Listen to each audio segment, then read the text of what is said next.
Okay, sa magandang umaga.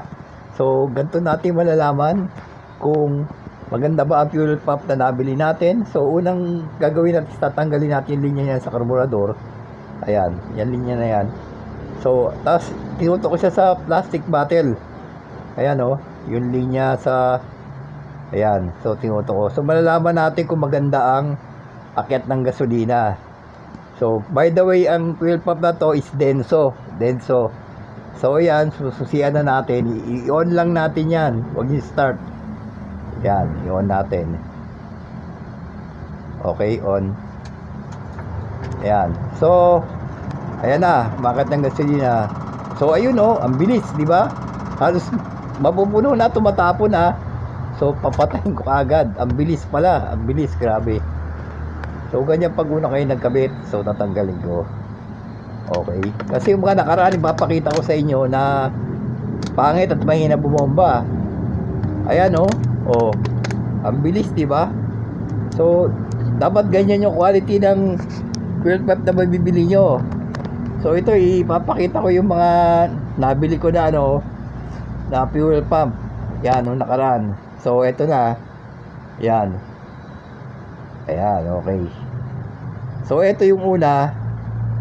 Ito yung stock. Ito yung Japan surplus. So, yan, 3 linya yan. Papasin nyo. Yan, Mitsubishi. Tumagal sa akin ng 7 taon to. Siyempre, ginamit din sa Japan niya ng mga 5 taon. So, nabili ko to surplus kasi. Japan surplus. So, ayan. Ayan. So, at saka yung linya niya iba tignan mo yung mga pinagpaltan na linya. Ito mga to, sandali lang to. Wala pang 2 buwan to Ito tong una na to, yan. Sa online to. Ayan nakita nyo, Mitsubishi. Kakabit lang pa lang yan. Ayaw umakyat yung gasolina. Grabe, ang ginawa ko, ilalagyan ko yung linya. Ayaw umakyat.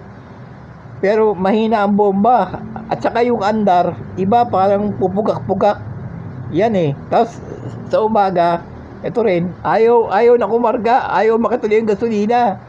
Yan, so ito ganun din yan. Nung nabili ko, ayaw din kumarga. Kakakabit, ayaw umakit ng gasolina. So yan mga fake yan. Kasi etong isa na to nabili ko, okay naman, kaso mahina ang ang akyat.